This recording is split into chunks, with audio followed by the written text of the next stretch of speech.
Hi అండి, అందరికీ నమస్కారం. నేను గుర్తున్నాను కదా, గణేష్. ఇగో నేను చెప్పిన చూడు, నేను చెప్పిన పాప 10th పాస్ అయింది అని అన్న. వాళ్ళ నాన్న, ఇక వాళ్ళ అమ్మ. అయితే ఇప్పుడు అమ్మాయిని పిలుస్తా. దేవకి, నేను చెప్పిన అమ్మాయి ఈ అమ్మాయి. అయితే మ్యారేజ్ అయింది మొన్న. వాళ్ళ అమ్మ నాన్న జూనికి వచ్చింది.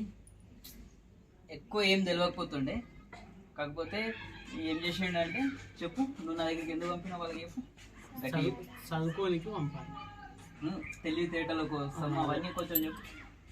చదువుకోనికి పంపాను, మంచిగా చదివించి చెప్పమని చెప్పినారు. పంపించినాడు. గట్టి చెప్తే వస్తుంది, ప్రేక్షకులు కూడా వాళ్ళ బిడ్డ కూడా ఉంటుంది. అన్న బిడ్డ ఉందా అని పంపించాను. అక్కడికి పంపిస్తే నేర్చుంది. అయితే నేను చెప్తాను, వీళ్ళ ముంగనే చెప్తా, వీళ్ళ అమ్మ నాన్న ముంగనే చెప్తా.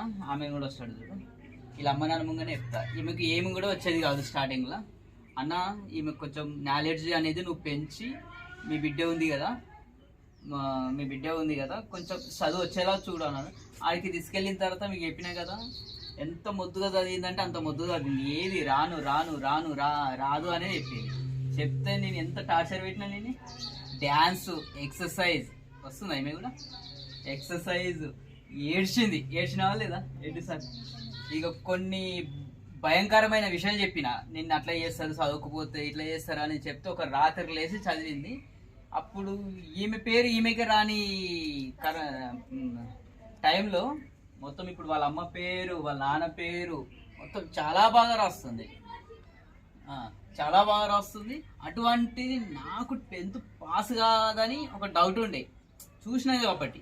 కానీ వచ్చిన తర్వాత పర్ఫెక్ట్ అయిపోయింది. 10th పాస్ అయిందంటే నేను నమ్మలేకపోతున్నా. ఇక వాళ్ళ తల్లిదండ్రులు వీళ్ళు చాలా సంతోషంగా ఉన్నారు. ఇప్పుడు ఈమె చదవడానికి కారణం చెప్పండి. బాగా జరిగిందా స్కూల్లో?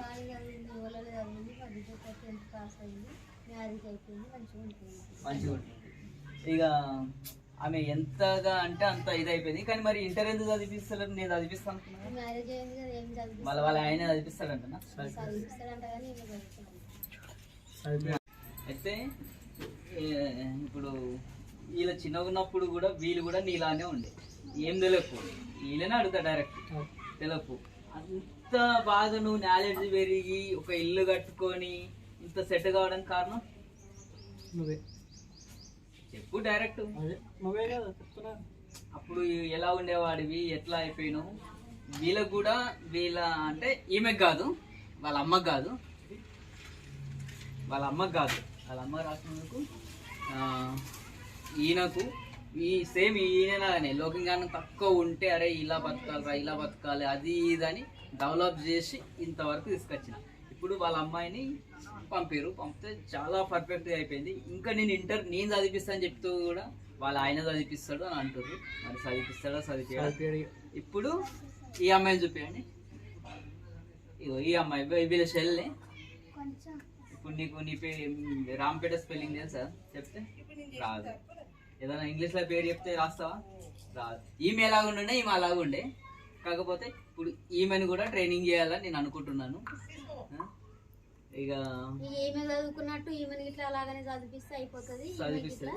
పెళ్ళయింది, మంచి సంబంధం వచ్చింది, భర్త కూడా చాలా మంచివాడు, అత్తమామ చాలా మంచివాళ్ళు. ఆమె ఇప్పుడు చాలా సంతోషంగా ఉన్నా అని చెప్తుంది. నేను అడుగుతా అనుకుంది ఏంటంటే, ఎగ్జామ్స్ పర్ఫెక్ట్గా రాసినావు, ఏం చూడలేదు కదా, ఇప్పుడు ఏదైనా చదవగలుగుతావు కదా. అదే అంటున్నా. నాకు కొంచెం డౌట్, ఏమన్నా చిట్టిలిగిన కొట్టి అది చేసిందా? చేయలేదు కదా. ఇప్పుడు నా అవకాశం కొంచెం నువ్వు వెళ్ళు. బండి మీద వచ్చిండు చూడు వాళ్ళ తమ్ముడు. వీడేం చేసిండు అంటే, బిడ్డల్ని పక్కకు పెట్టి వాళ్ళ తమ్ముడు టార్గెట్ చేసిండు. చిన్నవాడిని టార్గెట్ చేసి ఏం చేసిండు, మొత్తం మీద ఏదైనా కానీ వాడే అనుకోండు. కానీ వాడు తక్కువ అయిపోయింది, వీళ్ళు ఎక్కువ అయిపోయారు. వీళ్ళ టాలెంట్ ఎక్కువ. అందుకే అందరికి చెప్తున్నా, కొడుకే కాదు బిడ్డలు కూడా ముఖ్యమే. బిడ్డల్ని కూడా బాగా చూసుకోవాలి. బిడ్డల్ని కొంచెం తక్కువ చూసి వీళ్ళని హాస్టల్ వేసి వాళ్ళని ఓన్గా చదివించింది. వాడే వీళ్ళ ప్రపంచం అనుకోండు. కానీ ఇప్పుడు ఈ అమ్మాయి కంటే, ఈమె కంటే వీడే చాలా లూజ్లో ఉన్నాడు. ఇప్పుడు ఆయనకి ఏం కూడా లోకమే తెలియదు, అట్లా అయిపోయాడు. ఇప్పుడు చాలా బాధలో ఉన్నాడు మావాడు. అందుకే కొడుకే కాదు బిడ్డలని కూడా మరి బాగా చదివించాలి, అందరినీ సమానంగా చూడాలి, అందరినీ మంచి చదువు చదివించండి. ఇది నేను చెప్పాలనుకున్న వీడియో.